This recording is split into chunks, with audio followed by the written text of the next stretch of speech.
60টা জিনিস মানুষ মরে যাওয়ার পরে তার কবরে পৌঁছতে থাকে।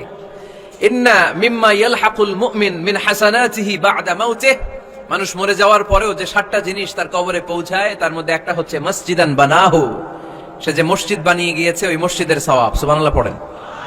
আপনি টাকা দিয়ে মসজিদ বানিয়ে দিলেন, ওই মসজিদে মুসল্লিরা নামাজ পড়ে, রোজাদাররা এসে ওখানে ইফতার খায়, তাহাজ্জুদ আদায়কারীরা তাহাজ্জুদ পড়ে, তাদের সওয়াবের কমতি হবে না, কিন্তু তাদের সওয়াবের একটা পার্সেন্টেজ সওয়াব যে ব্যক্তি মসজিদ বানালো তার আমলনামায় আল্লাহ ঢুকিয়ে দেয়। এজন্য বেশি বেশি মসজিদ বানাতে রাজি আছেন তো? আল্লাহর হাবিব সাল্লাল্লাহু আলাইহি ওয়াসাল্লাম বললেন, সাবআতুন ইউযিল্লুহুমুল্লাহু ফি যিল্লি ইয়াওমা লা যিল্লা ইল্লা যিল্লু, 7 শ্রেণীর ব্যক্তিকে আল্লাহ তাআলা কিয়ামতের দিন আরশের নিচে ছায়া দিবে, যেদিন আল্লাহর আরশের ছায়া ছাড়া কোনো ছায়া পৃথিবীতে থাকবে না। সেই দিনটা কি এই দিনের মতো? কিয়ামতের দিনটা আজকের এই দিনের মতো হবে? 50,000 বছর হবে। এটা লেন্থ, এটা ডিউরেশন। কাআন সাফসাফা লা তারা ফিহা ইওয়াজা ওয়ালা আমতা, লেভেল প্লেইং ফিল্ড, তামার জমিন। একটু কল্পনা করেন তো ওই দিনটা কত ভয়ঙ্কর। বাবা ছেলেরে চিনবে না ওই দিন, ছেলে বাবারে চিনবে না, স্ত্রী স্বামীকে চিনবে না, স্বামী স্ত্রীকে চিনবে না, পীর সাহেব মুরিদ চিনবে না, মুরিদ পীর সাহেবকে চিনবে না, নেতা কর্মীকে চিনবে না, কর্মী নেতাকে চিনবে না। হায় হায়, ইয়া নাফসি বলে কাঁদবে। সূর্যটা মাথার কাছে চলে আসবে, সূর্যের তাপে মাথার মগজগুলো গলে গলে নাকের ছিদ্র আর কানের ছিদ্র দিয়ে টপ টপ করে বেয়ে বেয়ে পড়বে। তৃষ্ণায় মানুষগুলো পাগল পাড়া, জিহ্বাটা বের হয়ে নাভি পর্যন্ত ঝুলতে থাকবে। সেদিন সবাই পাগলের মতো ছুটতে থাকবে, কোনো ছায়া নাই আল্লাহর আরশের ছায়া ছাড়া। আল্লাহর হাবিব বললেন 7 শ্রেণীর ব্যক্তিকে আল্লাহ তাআলা আরশের নিচে ছায়া দিবেন।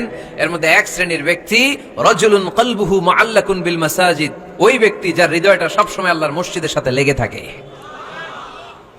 মসজিদের সাথে যার হৃদয় লেগে থাকে তাকে আরশের নিচে ছায়া দিবে কে? এজন্য মসজিদের সাথে যেন আমাদের হৃদয়গুলো লেগে থাকে। অনেকেই দেখবেন এত ভালো নামাজে, জোহর পরে টেনশন করে আসরটা কই পড়বো, আসর পরে চিন্তা করে মাগরিবের সময় আমি কোথায় থাকবো, মাগরিবের সময় টেনশন, ইস এশাটা হয়ে গেলেই তো শেষ। এরকম লোক আছে না নাই? এদেরকে সেই কঠিন ভয়াবহ দিনে আরশের নিচে ছায়া দিবে কে? তারপরে মসজিদ আমাদের 4 নাম্বার পদ্ধতি, মসজিদকে পরিচ্ছন্ন রাখা, মসজিদকে ঝাড়ু দেয়া। মসজিদকে যারা পরিষ্কার করে তাদের হৃদয়ের যন্ত্রণা দূর করে দেয় কে? সাইয়েদনা ইব্রাহিম আলাইহিস সালাম এবং ইসমাঈল আলাইহিস সালামকে আল্লাহ তাআলা আদেশ করেছেন, তাহহিরা বাইতি লিত-তাইফিনা ওয়াল আকিফিনা ওয়ার রুকআইস সুজুদ। হে ইব্রাহিম ইসমাঈল, বাপ বেটা দুইজন মিলে মসজিদ ঝাড়ু দাও। কি ঝাড়ু দাও? মসজিদেরি ঝাড়ু বড়দার ও কামারে হাত, শোনো আমারে মুনাজাত। পড়েন, শোনো শোনো ইয়া ইলাহি আমারে মুনাজাত, শোনো আমারে মুনাজাত। পড়েন আমিন। মসজিদ ঝাড়ু দেওয়া মসজিদ আবাদের অন্তর্ভুক্ত। আপনারা কেউ কোনোদিন মসজিদ ঝাড়ু দিয়েছেন নাকি? কে কে দিয়েছেন দেখি? সবাই সবাই মসজিদের খাদেম? মাশাআল্লাহ। আমিও দিছি মসজিদ ঝাড়ু, অনেক দিছি। মাশাআল্লাহ, আল্লাহ তুমি কবুল করো। যাদের হৃদয়ে বড় জ্বালা, ফ্যামিলিতে সুখ নাই, শান্তি নাই, তারা হৃদয়ে প্রশান্তি আনতে চাইলে এতিমখানায় যাবেন, এতিমের মাথায় হাত বুলিয়ে দিবেন, এতিমের মুখে খাবার তুলে দিবেন, আপনার হৃদয়টারে নরম করে দিবে কে? আল্লাহর ঘর মসজিদে যাবেন, নিজ হাতে মসজিদটারে একটু পরিষ্কার করে দিবেন, আপনার জীবনটারে উজালা করে দিবে কে? তাহলে এগুলো করার মাধ্যমে আমরা মসজিদের আবাদ করতে চাই। আমরা মসজিদের আবাদকারী হতে চাই কি চাই না? আল্লাহর ঘর মসজিদ আবাদ করার মতো শ্রেষ্ঠ কাজ পৃথিবীতে হতে পারে না। এই মসজিদের কিছু আদব আছে, আল্লাহ রাসূল সাল্লাল্লাহু আলাইহি ওয়াসাল্লাম বলেছেন এই আদবগুলো মেনটেন করে যেন আল্লাহর ঘর মসজিদের সাথে আমরা ব্যবহার করি। মসজিদের 1 নম্বর আদব হচ্ছে মসজিদে ওযুর সাথে প্রবেশ করা। কিসের সাথে? ওযু করে পরিচ্ছন্ন হয়ে মসজিদে প্রবেশ করা। এজন্য অপবিত্র অবস্থায় গোসল ফরজ, এরকম অবস্থায় মসজিদে ঢোকা যাবে? কথা বলেন, ঢোকা যায়? যেই নারীদের মাসিক চলতেছে, মেনস্ট্রুয়েশনাল পিরিয়ড চলতেছে, ওই নারীদের পক্ষে মসজিদে ঢোকা জায়েজ আছে? নাই। তাহলে এটা হলো 1 নম্বর আদব। মসজিদে ঢোকার সময় কি করে ঢুকবো? ওযু করে। আওয়াজ করে বলেন, কি করে ঢুকবো? ওযু করে। 2 নম্বর আদব হচ্ছে মসজিদে যাওয়ার সময় সবচেয়ে ভালো জামাটা পরে যাব, সবচেয়ে ভালো পাঞ্জাবিটা পরে যাব। জানতো আপনারা? না সবচেয়ে সিরাটা পরে যান? হ্যাঁ, অনেকের নামাজের জন্য একটা পুরান জামা আছে, সিরা পাড়া, এদিকে হাত উঠালে দিতে দেখা যায়, আছে না নাই? সবচেয়ে সিরা পাড়াটা রাখে নামাজের জন্য, কপাল পোড়া। আর সুন্নাতে খাতনার অনুষ্ঠানে গেলে মাশাআল্লাহ লেহেঙ্গা গায়ে দেয়া যায়, আছে না নাই? না, আপনি ইবাদতের জন্য সবচেয়ে সুন্দর জামাটা রাখবেন। এজন্য রাব্বুল আলামিন বলেন, ইয়া বানি আদম খুযু জিনাতাকুম ইনদা কুল্লি মাসজিদ। ও বনি আদম, তুমি যখন আল্লাহর ঘর মসজিদে ঢুকবা, ও বনি আদম, তুমি যখন নামাজের মুসল্লায় দাঁড়াবা, তোমার সবচাইতে দামি, সবচাইতে সুন্দর জামাটা গায়ে দিয়ে তুমি নামাজে দাঁড়াও, ঠিক কি না? তাহলে এখন মসজিদে যাওয়ার সময় কি গায়ে দিয়ে যাবেন বলেন? খিতা করবেন? হ্যাঁ, মাশাআল্লাহ, হ্যাঁ, সবচেয়ে ভালো কাপড়টা আয়রন করে পারফিউম মেখে তারপরে আমরা যাব। রাজি আছেন তো? 3 নাম্বার আদাব হচ্ছে মসজিদে ঢোকার সময় বাম পা দিয়ে ঢুকতে হয়।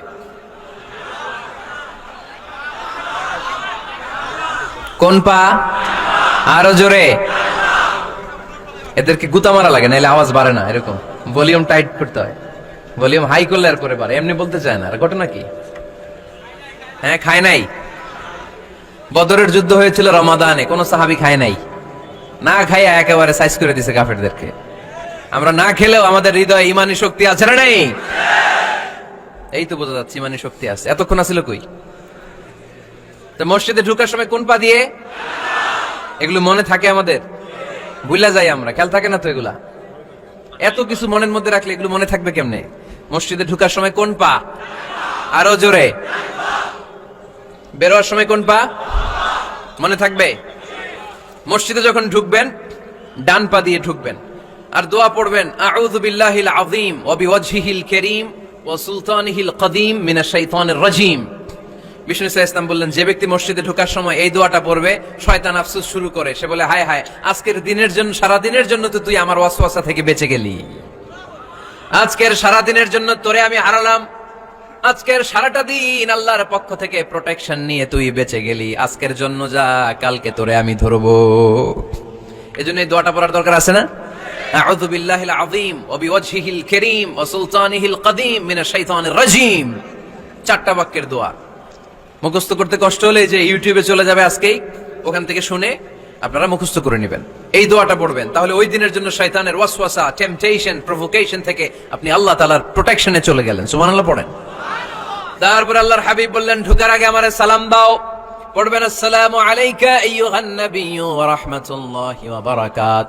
এই 2টা জিনিস যখন করে ফেললেন, তখন ডান পা দিয়ে পড়বেন, আল্লাহুম্মা ইফতাহ লি আবওয়াবা রাহমাতিক। সুবহানাল্লাহ পড়েন।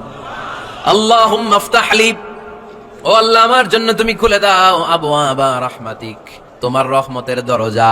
তার মানে মসজিদে ঢুকলে রহমত পাওয়া যায় কি যায় না? মসজিদে ঢুকলে পাওয়া যায় রহমত, মসজিদের বাইরে রহমতের কথা আল্লাহ বলে নাই। মসজিদের ভিতরে রহমত। কোথায় রহমত? কোথায়? মসজিদের ভিতরে রহমত আছে না? তার প্রমাণ, মসজিদে ঢুকলেই শান্তি লাগে কেমন জানি, আর ঘুমে ধরে। মসজিদে ঘুমাইছেন কারা কারা দেখি? সবাই ঘুমাইছেন? আরে আমি কত ঘুমাইছি। জুমার নামাজের সময় যে কি ঘুম আসে, আসে আসে, কমন পড়ছে, একেবারে কমন পড়ে গেছে। ঘুম আসে কারণ রহমত, রহমতের ঝিরি ঝিরি বাড়ি ধারা আল্লাহ তাআলা আরশের উপর থেকে নাজিল করতে থাকেন, আর এই রহমতের কারণে হৃদয়টা প্রশান্ত হয়ে যায়, অনেকের ঘুমও চলে আসে, ঠিক কি না? এজন্য আল্লাহুম্মা ইফতাহ লি আবওয়াবা রাহমাতিক, ও আল্লাহ তোমার রহমতের দরজাগুলো আমার জন্য খুলে দাও। এই দোয়া পড়লে রহমতের দরজা খুলে দেয় কে? আবার মসজিদ থেকে যখন বের হবেন তখন কোন পা দিয়ে? জোরে বলেন। বাম পা দিয়ে কি পড়বেন? আল্লাহুম্মা ইন্নী আসআলুকা মিন ফাদলিক, ও আল্লাহ তোমার কাছে আমি তোমার পক্ষ থেকে ফদল চাই, মানে রিজিক চাই। রিজিক দেওয়ার মালিক কে? তার মানে খুব সোজা সাপটা কথা হচ্ছে, মসজিদের ভিতরে পাওয়া যায় রহমত, আর বাইরে পাওয়া যায় ফদল বা রিজিক। বাইরে পাওয়া যায় কি? রিজিক। মসজিদের ভিতরে রিজিক আছে।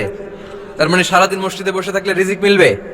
নামাজের সময় নামাজ পড়তে হবে, কাজের সময় কাজ করতে হবে, এটাই হচ্ছে ইসলামের বিধান। নামাজের সময় নামাজ, কাজের সময়, আমি প্রশ্ন করব, আওয়াজ করে উত্তর দেন। নামাজের সময়, কাজের সময়, নামাজের সময়, কাজের সময়, এটা মনে থাকবে। এজন্য আল্লাহ বললেন, ফাইদা কুদিয়াতিস সালাতু ফান্তাশিরু ফিল আরদি ওয়াবতাগু মিন ফাদলিল্লাহ। যখন তোমাদের সালাত শেষ হয়ে যায়, আল্লাহর রিজিক অন্বেষণের জন্য আল্লাহর জমিনে তোমরা ছড়িয়ে যাও। নামাজের সময় আসবেন, নামাজ শেষ বের হয়ে যান।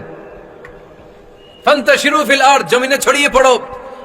নামাজ শেষ, চেয়ারম্যান সাহেব চলে যাবে ইউনিয়ন পরিষদের ভেতরে, ছাত্ররা চলে যাবে হাই স্কুলে, মেম্বার অফ দ্য পার্লামেন্ট চলে যাবে সংসদে, সেনাবাহিনীর লোকেরা চলে যাবে ক্যান্টনমেন্টে, ব্যবসায়ীরা চলে যাবে তাদের বাজারে, সিএনজি ওয়ালারা সিএনজি নিয়ে ব্যবসা শুরু করবে, রাস্তায় নেমে যাবে, চিল্লায় বলেন ঠিক কিনা?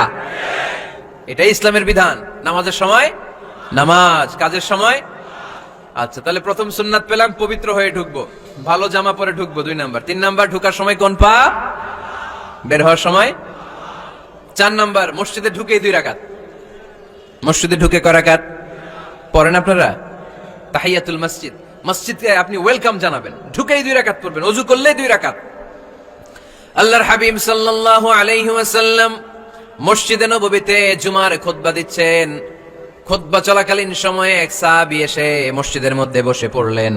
আল্লাহর হাবিব সাল্লাল্লাহু আলাইহি ওয়াসাল্লাম সাহাবীরে বললেন দাঁড়াও। সাহাবী দাঁড়ালেন। আল্লাহর নবী জিজ্ঞেস করলেন কেন বসে বললা, 2 রাকাত পড়ছো নাকি? সাহাবী বলে পড়ি নাই। বিশ্বনবী বললেন তাহলে তাড়াতাড়ি 2 রাকাত নামাজ পড়ে বসে যাও। সুবহানাল্লাহ পড়েন। 2 রাকাত পড়ো নাই তো পড়ো, দাঁড়াও, তারপরে বসো। দেখেন খুতবা চলাকালীন সময় আমাদের খতিবরা কখনো খুতবা থামায়? কথা বুঝেন নাই? জুমার খুতবা আপনারা শুনেন না? খুতবা চলতেছে, ওই মুহূর্তে ইমাম সাহেবরা কখনো খুতবা থামায়? মাঝখানে কোনো ঝামেলা হইলে থামায় না। প্রথম খুতবা শেষ, বসে, তারপরে দ্বিতীয় খুতবা। খুতবার মাঝখানে কোনো থামাথামি নাই। কিন্তু আল্লাহর হাবিব সাল্লাল্লাহু আলাইহি সাল্লাম কেমন খতিব ছিলেন দেখেন। আল্লাহর হাবিব সাল্লাল্লাহু আলাইহি ওয়াসাল্লামের খুতবা দেওয়ার স্টাইল এন্ড অ্যাটিটিউড এবং আমাদের খুতবা দেওয়ার স্টাইল এন্ড অ্যাটিটিউড, আল্লাহ রাসূল সাল্লাল্লাহু আলাইহি ওয়াসাল্লামেরটা কত প্রাণবন্ত ছিল। আল্লাহ রাসূল সাল্লাল্লাহু আলাইহি ওয়াসাল্লাম সোসাইটি ওরিয়েন্টেড একজন পার্সোনালিটি ছিলেন, সমাজের মানুষ কেন্দ্রিক, খুব সামাজিক ছিলেন আল্লাহ রাসূল সাল্লাল্লাহু আলাইহি ওয়াসাল্লাম। তিনি দেখলেন একজন বসে পড়ছে, উনি খুতবা থামায় দিলেন। জুমার খুতবা থামায় বললেন এই নামাজ পড়ছো না, পড়ো 2 রাকাত পড়ো। আবার খুতবা শুরু করলেন। সুবহানাল্লাহ পড়বেন না?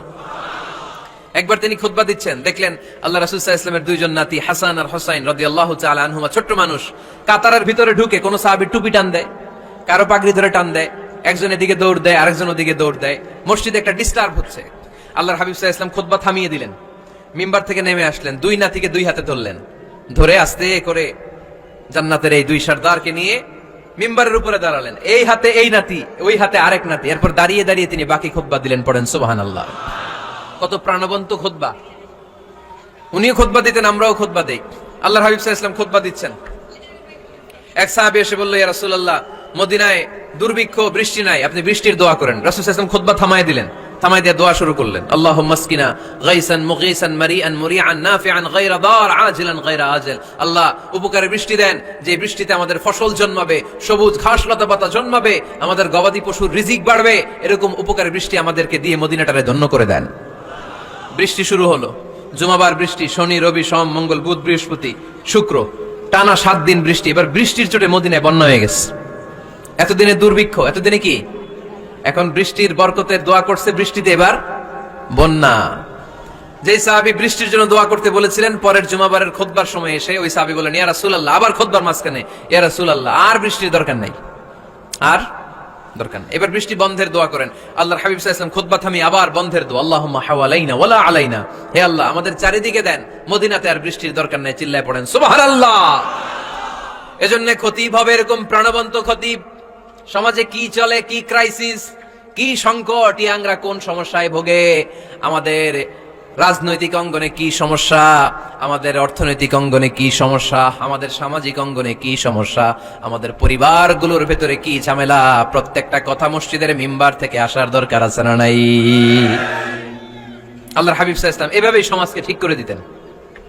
2 রাকাত মসজিদে ঢুকে আজকে থেকে আমরা পড়বো। মসজিদে ঢুকলেই কয় রাকাত মনে থাকবে না ভুলে যাবেন? তারপরে আল্লাহর হাবিব সাল্লাল্লাহু আলাইহি ওয়াসাল্লাম বলেছেন খবরদার কবরের উপর মসজিদ বানিও না। কবরস্থান একদিকে, মসজিদ আরেকদিকে। কিন্তু বাংলাদেশে মসজিদের সাথে কবর মেলানো আছে না নাই? ছোট্ট একটা মসজিদ কিন্তু এত বড় বাবার কবর আছে না নাই? না, এগুলো করবেন না আপনি। আগে হবে মসজিদ, পরে কবরস্থান। যেমন মসজিদে নববী হয়েছে আগে, তারপরে বিশ্বনবীর কবর এখানে আছে না নাই? মসজিদে নববী প্রতিষ্ঠিত হয়েছে আগে, পরে বাকি কবরস্থান আছে না নাই? কিন্তু কোন আল্লাহর ওলির কবরস্থানের উপরে যদি মসজিদ বানান, তার উপর লানাত দিয়েছে কে? লাআনা রাসূলুল্লাহ আলাল ইয়াহুদ ওয়ান নাসারা ইত্তাখাযু কুবুর আমবিয়াইহিম মাসাজিদা। আল্লাহর রাসূলের লানত ইহুদি নাসারাদের উপর, কারণ ইহুদি আর নাসারাদের একটা খাসলাত, একটা বৈশিষ্ট্য ছিল, তারা তাদের নবীদের কবরের উপরে মসজিদ বানায় ফেলতো। এটা করা যাবে? এজন্য এলাকা এলাকায় এই ঝামেলা, কবর আর মসজিদ হবে আলাদা। আবার মসজিদের কেবলার দিকে যেন কবরস্থান না হয়, তাহলে শিরক হওয়ার সম্ভাবনা আছে না নাই? খুব সাবধান, আল্লাহ সব মাফ করে কিন্তু শিরক মাফ করে না, ঠিক কিনা? শিরক হচ্ছে মহাপাপ, সব পাপের বাপ। এজন্য আমরা সব করলেও শিরকের গুনাহ মুসলমান কখনো করতে পারে। এরপর আল্লাহর হাবিব বললেন, মসজিদকে পরিষ্কার পরিচ্ছন্ন রাখো, এটাও মসজিদের আদাব। মসজিদে আতর লাগিয়ে দেন, বাখুর জ্বালিয়ে দেন। আপনাদের এই এলাকার মধ্যে তো বাখুরের অভাব নাই, আগরের অভাব নাই, ঠিক কিনা? গতকাল প্রোগ্রাম ছিল কই? সুজানগর, আগরের রাজধানী। আগর চিনেননি আপনারা? হ্যাঁ, এই যে দেহনেল উদ পারফিউম, আপনাদের এই যে মাহতাব সাহেবের আল হারামাইন, এরপরে যে আজমল কোম্পানি, এও আপনাদের এই মৌলভীবাজার এলাকার। এরকম অনেক কোম্পানি আছে দুবাই ভিত্তিক, গোটা বিশ্বে ওনারা ব্র্যান্ডিং করেছে। এগুলোর র ম্যাটেরিয়াল, কাঁচামাল যায় হচ্ছে আপনাদের মৌলভীবাজার থেকে। ছেলের বউ শাশুড়ির ওয়াজ গতকাল করছে, শুনে নিন। শাশুড়ি আর বৌমার কিলাকিলি, গতকালের ওয়াজের বিষয় ছিল কি? শাশুড়ি বৌমার কিলাকিলি কি করে থামাবেন, শুনে নিন। আচ্ছা ঠিক আছে, মুফতি সাহেবদের কাছ থেকে জেনে নেবেন এই প্রশ্ন। আমি উত্তর দিলে আবার কিলাকিলি লেগে যাবে বাংলাদেশ, কিলাকিলির দরকার নাই। সম্মানিত ভাইয়েরা, মসজিদ পরিষ্কার পরিচ্ছন্ন রাখবেন, এই বাখুর জ্বালাবেন, দেহনেল উদ, এই পারফিউম গুলো ছড়িয়ে দিবেন। মসজিদের মধ্যে অনেক মসজিদে দুর্গন্ধ আছে না নাই? এই কার্পেটের মধ্যে ময়লা, পরিষ্কার করে না। আল্লাহর হাবিব সাল্লাল্লাহু আলাইহি ওয়াসাল্লাম বলেছেন, খবরদার। আম্মা জান আয়েশা বর্ণনা করেন, আমার রাসূলুল্লাহ সাল্লাল্লাহু আলাইহি ওয়াসাল্লাম বিবিনাইল মসজিদ ফি দুয়ার ওয়া আন তুতায়্যাবা ওয়া তুনাযযাফ, আমরা যেন এলাকা এলাকায় মসজিদ বানাই, মসজিদগুলোকে যেন পারফিউম দিয়ে, আতর দিয়ে সুগন্ধময় করে দেই। বিশ্বনবী আদেশ করেছেন, সুবহানাল্লাহ পড়েন। এজন্য কোনো অপরিচ্ছন্ন মসজিদ থাকতে পারবে না। মসজিদের পাশ দিয়ে গেলে আতরের ঘ্রাণে আমোদ হয়ে লোকজন যেন বুঝতে পারে এটা আল্লাহর ঘর, মসজিদ। চিল্লায় বলেন ঠিক কিনা? এরপর আল্লাহর হাবিব সাল্লাল্লাহু আলাইহি ওয়াসাল্লাম বলেছেন, মসজিদের আরেকটা আদব হলো মসজিদকে অতিমাত্রায় ডিজাইন না করা। বেশি ডিজাইন করা যাবে না। এমন ডিজাইন করা যাবে না যেটা মসজিদ বুঝাই যায় না। এত লাইটিং ফাইটিং করে, এটা কি মসজিদ না কমিউনিটি সেন্টার বুঝাই যায় না? আছে না নাই? আছে। এরকম যেন আমরা না করি সম্মানিত ভাইয়েরা। বিশেষ করে মসজিদের সামনের দেয়ালে। কোন দেয়ালে? সামনের দেয়ালটা, কেবলার দিকে যেই দেয়াল, এই দেয়ালটা হতে হবে ফ্রেশ, যাতে করে মানুষের দৃষ্টি আকর্ষণ না করে। প্রায় মসজিদের দেয়ালের মাঝখানে দেখবেন আপনি ক্যালেন্ডার ঝুলায় রাখে, আছে না নাই? মৌলভীবাজারের কি অবস্থা? খিতা খবর আছে? তো এই যে ক্যালেন্ডার ঝুলায় রাখে, ওইখানে দেখবেন বিভিন্ন মসজিদের ছবি, এতিমখানার ছবি, মানুষের ছবি। তো মানুষ নামাজে পড়ে আবার ওগুলোও তাকায়, আছে না নাই? প্রথম কাতারে পরে ওইখানে কি লেখা, এগুলো পরে তার ডিস্টার্ব হচ্ছে না? এই মুসল্লির দৃষ্টি যাতে অন্যদিকে না যায়, এটা খেয়াল রাখতে হবে। যদি পারা যায়, মসজিদের সামনে কোনো ঘড়ি টড়ি চলবে না। ঘড়ি মসজিদের পেছনের দেয়ালে, সময়সূচি পেছনের দেয়ালে, সব পেছনে। সময় কয়টা বাজে ওটা ইমাম দেখলে চলবে, ইমাম এভাবে দেখে নিবে, আপনারাও দেখে নিবেন। কিন্তু সামনের দেয়ালটা যত সিম্পল করা যায়। আল্লাহর হাবিব সাল্লাল্লাহু আলাইহি ওয়াসাল্লাম নামাজ পড়া অবস্থায় সামনে এমন কিছু রাখতেন না যেটার দ্বারা আল্লাহর হাবিব সাল্লাল্লাহু আলাইহি ওয়াসাল্লামের সালাতে মনোযোগ অন্যদিকে চলে যায়। আমরা যখন সালাত পড়ি, যদি অন্যদিকে তাকাই, ফেরেশতার মাধ্যমে আল্লাহ একটা ডাক দেয়, বলে আকবিল, এই বান্দা ফিরে আয়, তোর নজর থাকা দরকার সিজদার জায়গায়, ফিরে আয়। আপনি আবার যখন অন্যদিকে তাকান, আল্লাহ বলে ফিরে আয়, সিজদার দিকে তাকা। আপনি আবার যখন ঘড়ির দিকে তাকান, আল্লাহ বলে আকবিল, ফিরে আয়, সিজদার দিকে তাকা। আপনি যখন আবার অন্যদিকে তাকান, তখন আল্লাহ বলে লা হাজাতা লি ইলা সালাতিক, তোর এই নামাজের দরকার আমার নাই। নাউজুবিল্লাহ পড়বেন না? তোর এই নামাজের দরকার আমার নাই। ওযু করে কষ্ট করে যাকে খুশি করার জন্য আপনি সালাতে দাঁড়ালেন, উনি যদি বলে এই নামাজের দরকার নাই, তা কার জন্য নামাজ পড়লেন আপনি? কথা কি বুঝতে পেরেছেন? এই জন্য এলাকার গণ্যমান্য ব্যক্তিবর্গ আছে, আমাদের চেয়ারম্যান সাহেব আছে, আর অন্যান্য বিজনেস ম্যাগনেটরা আছে। আপনারা মসজিদ যখন নির্মাণ করবেন, সামনের দেয়ালটা যত সাদামাটা হতে পারে ততই ভালো। এমনকি জায়নামাজের মধ্যে এখন কাবা ঘরের ছবি আছে না নাই? আছে না? কি মুসলমান আমরা, নিজের কাবারে নিজে লাথি মারি নামাজের আগে, মনের অজান্তে নিজের কাবাকে নিজে লাথি মারছি। এরকম জায়নামাজ ব্যবহার করা নিষেধ। চিল্লায় বলেন ঠিক কিনা? সাদা ফ্রেশ জায়নামাজ বাজারজাত করেন, আপনাদের সিদ্ধান্তই ওনাদের ব্যবসা বয়কট হয়ে যাবে। আপনারা যদি এখন থেকে মসজিদের মিনারা আর কাবা ঘরের যে প্রতিকৃতি বা ছবি, এরকম ছবি সম্বলিত জায়নামাজ কিনা বন্ধ করে দেন, এদের মার্কেট থাকবে? কথা বলেন। কালকে থেকে আমরা জায়নামাজ কেনার সময় ফ্রেশ জায়নামাজ কিনবো। কোন মসজিদ, কোন মিনার, আমাদের কাবা ঘরের ছবি সম্বলিত কোন জায়নামাজ কিনা যাবে? আওয়াজ করে বলেন, যাবে? যাবে না। এগুলো হচ্ছে মসজিদের আদাব, এগুলো রক্ষা করে মসজিদে ঢোকার দরকার আছে না নাই?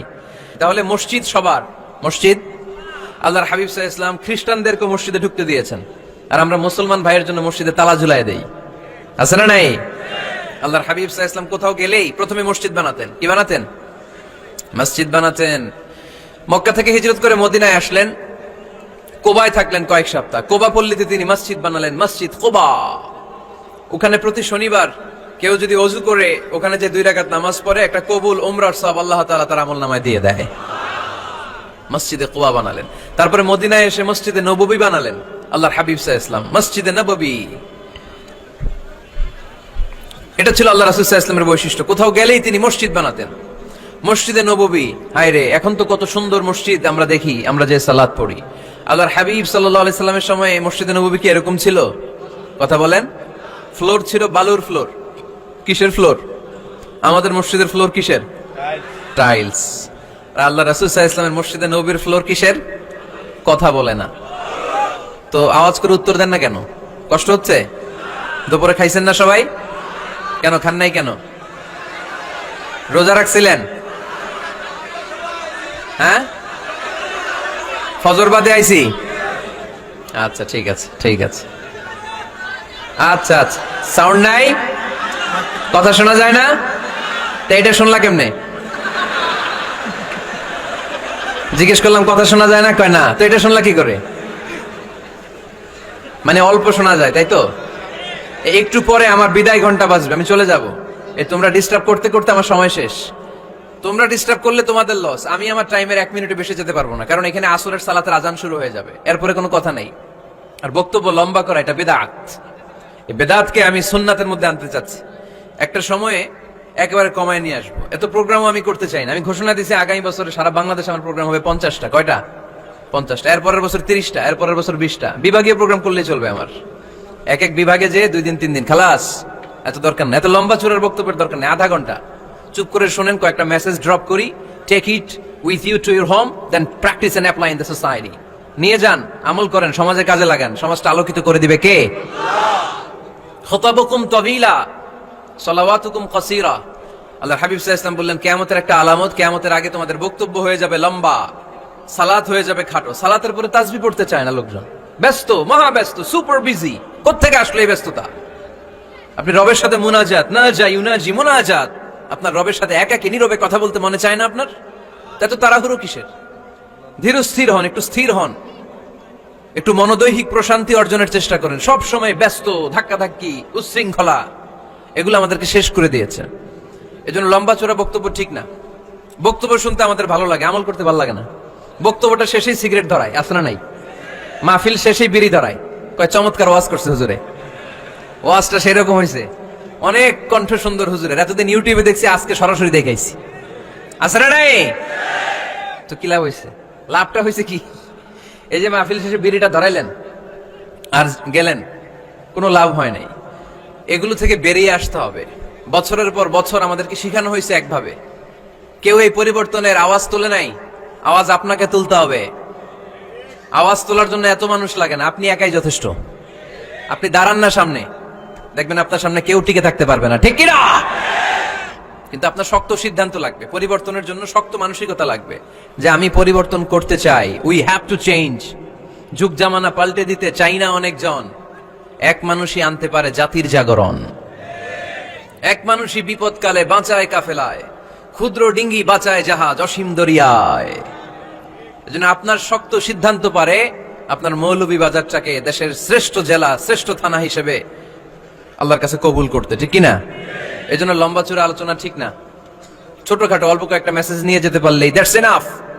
One of the minor sign before the day of judgment, your Islamic lectures will be very longer and your salah 5 times a day will be shorter. কিয়ামতের আগে বক্তব্য লম্বা, নামাজ খাটো, তাসবিহ পড়ে না, ব্যস্ত, মহাব্যস্ত। এই মহাব্যস্ততা ছাড়েন, কোরআন সুন্নাহর দিকে ফিরে আসেন। বরকত দিবে কে? বিশ্বনবীর মসজিদে নববীর ফ্লোর বালুর ফ্লোর ছিল, আমাদের ফ্লোর টাইলস। আল্লাহর হাবিব সাল্লাল্লাহু আলাইহি ওয়াসাল্লামের মসজিদে বালি নিচে, এই বালিতেই নামাজ পড়তেন। বৃষ্টি হলে কাদামাটি হয়ে যেত, কাদামাটিতেই সেজদা করতেন। সেজদা করলে কাদার মাটি আল্লাহর হাবিব সাল্লাল্লাহু আলাইহি ওয়াসাল্লামের নাকে আর কপালে লেগে যেত। তিনি সালাম ফিরিয়ে সাহাবাদের দিকে মুখ ফিরিয়ে বসলে দেখতেন প্রতিটা সাহাবীর নাকে আর কপালে কাদার মাটি মিশে আছে। তার মানে প্রিয় নবী সাল্লাল্লাহু আলাইহি ওয়াসাল্লামের মসজিদে নববী ছিল কাঁচা, কিন্তু মুসল্লি ছিল পাকা। আমাদের মসজিদগুলো হয়েছে পাকা, কিন্তু মুসল্লি কাঁচা, ঠিক কিনা? ফজরের সালাতে মানুষ নাই। ইমাম সাহেব আছেন কে কে এলাকায়? দেখি ইমাম মসজিদের ইমাম? মাশাআল্লাহ। আপনাদের এইখানে ওই মসজিদে ফজরের নামাজে কয় কাতার হয়? 5 জন 6 জন? কেনে এত কম? কেনে? হ্যাঁ, আসে না, আসতে চায় না লোকজন। তো এই যে 5-6 জন ফজরের সালাতে, কল্পনা করতে পারেন ফজরের সালাতে এত কম লোক, ফজরের জামাতে লোক যায় না, এটা একটা মহামারী। যেদিন ফজরের জামাতের দৃশ্য আর জুমার নামাজের দৃশ্য একরকম হয়ে যাবে, ওই দিনই বাংলাদেশে ইসলাম কায়েম হয়ে যাবে। এখন স্লোগান তোলে বিপ্লব বিপ্লব, ইসলামী বিপ্লব। আর ফজরের সময় আমি কম্বলের ভিতরে, আছে না নাই? কোনো বিপ্লব হবে না। ফজরের নামাজ জামাতে পড়ুন, সকালটারে বরকতময় করে দিবে কে? আল্লাহর হাবিব সাল্লাল্লাহু আলাইহি ওয়াসাল্লামের মসজিদ ছিল সবার জন্য উন্মুক্ত, এখানে সবাই আসতে পারতো। এজন্য মসজিদ হবে সবার। আমরা মসজিদের আবাদকারী হতে চাই। এজন্য রাব্বুল আলামিন বলেন, ইন্নামা ইয়া'মুরু মাসাজিদাল্লাহি মান আমানা বিল্লাহি ওয়াল ইয়াউমিল আখির ওয়া কামাস সালাতা ওয়া আতাজ যাকাতা ওয়া লাম ইয়াখশা ইল্লাল্লাহ ফাআসা উলাইকা আন ইয়াকুনু মিনাল মুহতাদিন। সুবহানাল্লাহ পড়েন। রব্বুল আলামিন বললেন, মসজিদের আবাদকারী হবে তারা যারা আল্লাহর প্রতি ঈমান আনে, আখিরাতের প্রতি ঈমান আনে, যারা সালাত কায়েম করে, যারা যাকাত আদায় করে, যারা দুনিয়ার কাউকে ভয় পায় না, ভয় পায় একজনকে। চিল্লায় বলেন তিনি কে? যাদের হৃদয়ে আছে আল্লাহর ভয়, তারা কবু পথ ভুলে যায় না। আল্লাহর প্রেম ছাড়া এই দুনিয়ায় কারো কাছে কোনো কিছু চায় না। ঠিক কিনা? তাহলে যারা মসজিদের আবাদকারী, এরা ভয় পায় একজনকে। চিল্লায় বলেন তিনি কে? মসজিদের আবাদকারীদের প্রথম গুণ, তারা আল্লাহ বিশ্বাস করে, তারা আখিরাতে বিশ্বাস করে, তারা সালাত কায়েম করে, তারা যাকাত আদায় করে, তারা আল্লাহ ছাড়া পৃথিবীর কাউরে ভয় পায় না। আল্লাহ বলেন, ফাআসা উলাইকা আন ইয়াকুনু মিনাল মুহতাদিন। আশা করা যায় তারাই হলো হেদায়েতের রাস্তার উপরে আছে। ঠিক কিনা? তারাই মসজিদের আবাদকারী, যারা মসজিদে যায়, সালাত আদায় করে। এখন মসজিদের আবাদকারী আপনি হতে চান, আপনি মসজিদে যান না, আপনি আবাদকারী হতে পারবেন? মসজিদের অনেক সভাপতি আছে, মসজিদে যায় না, আছে না নাই? মৌলভীবাজারে এই সমস্যা বোধহয় নাই। মসজিদের সেক্রেটারি মসজিদে যায় না, আছে না নাই? তাহলে হইলো, এটা হইলো, এটা মেনে নেওয়া যায়? এজন্য সভাপতি সাহেবরা, আপনি কষ্ট করে মসজিদ বানিয়েছেন, মসজিদে যাবেন। এই কথা বলেন কেন? এত দিকে বিশৃঙ্খলা হইলে কেমন হবে? বসেন আর অল্প কয়েক মিনিট। সভাপতি সাহেব আপনি মসজিদে যাবেন, সেক্রেটারি সাহেব আপনি মসজিদে যাবেন, তাহলে আপনি সঠিক মসজিদের আবাদকারী হবেন। ঠিক কিনা? আমরা মসজিদের আবাদকারী হতে চাই, ইনশাআল্লাহ পড়েন। উমরানুল মাসাজিদ, মসজিদের আবাদ কি করে করতে হয়? মসজিদ আবাদ করার 1 নাম্বার মাধ্যম হচ্ছে মসজিদ নির্মাণ করা। কি করা? নির্মাণ করা। খেয়াল করবেন, আল্লাহর হাবিব সাল্লাল্লাহু আলাইহি ওয়াসাল্লাম বলেছেন, মান বানা মসজিদান মিন মালিহি ফিদ দুনিয়া বানাল্লাহু লাহু বাইতান ফিল জান্নাহ। যে ব্যক্তি নিজের পকেটের টাকা খরচ করে দুনিয়াতে মসজিদ বানায়, আল্লাহ তাআলা তার জন্য জান্নাতে ঘর বানায়। 60টা জিনিস মানুষ মরে যাওয়ার পরে তার কবরে পৌঁছতে থাকে। ইন্না মিম্মা ইয়ালহাকুল মুমিন মিন হাসানাতিহি বা'দা মাউতিহি। মানুষ মরে যাওয়ার পরেও যে 60টা জিনিস তার কবরে পৌঁছায়, তার মধ্যে একটা হচ্ছে মসজিদান বানাহু। সে যে মসজিদ বানিয়ে গিয়েছে, ওই মসজিদের সওয়াব। সুবহানাল্লাহ পড়েন। আপনি টাকা দিয়ে মসজিদ বানিয়ে দিলেন, ওই মসজিদে মুসল্লিরা নামাজ পড়ে, রোজাদাররা এসে ওখানে ইফতার খায়, তাহাজ্জুদ আদায়কারীরা তাহাজ্জুদ পড়ে, তাদের সওয়াবের কমতি হবে না, কিন্তু তাদের সওয়াবের একটা পার্সেন্টেজ সওয়াব যে ব্যক্তি মসজিদ বানালো তার আমলনামায় আল্লাহ ঢুকিয়ে দেয়। এজন্য বেশি বেশি মসজিদ বানাতে রাজি আছেন তো? তাহলে মসজিদ আবাদ করার প্রথম মাধ্যম হচ্ছে মসজিদ বানানো। 2 নাম্বার মাধ্যম হচ্ছে মসজিদে যে জামাতে সালাত আদায় করা। জামাতে সালাতুল জামাআ তাফদুলু সালাতাল ফাযযি বি27 দারাজা। ঘরে নামাজ পড়লে, একা একা পড়লে যেই সওয়াব, জামাতে পড়লে 27 গুণ বেশি সওয়াব। সুবহানাল্লাহ বলতে পারলেন না? হে নামাজি আমার ঘরে নামাজে পড়ো আজ, দিলে মে তোমার চরণ তলে হৃদয় যায় নামাজ। হে নামাজি আমার ঘরে নামাজে পড়ো আজ, দিলে মে তোমার চরণ তলে হৃদয় যায় নামাজ। পড়েন আল্লাহু আকবার। কি সুন্দর লিখেছেন কাজী নজরুল ইসলাম। মসজিদ কেমন যেন মসজিদ তার নিজের ভাষায় আল্লাহর কাছে কেঁদে কেঁদে ফরিয়াদ জানায়, আল্লাহ নামাজিরা আমার ঘরে আসে না, কি সুন্দর টাইলস, কি সুন্দর মুসল্লা, কি সুন্দর এয়ার কন্ডিশন, সব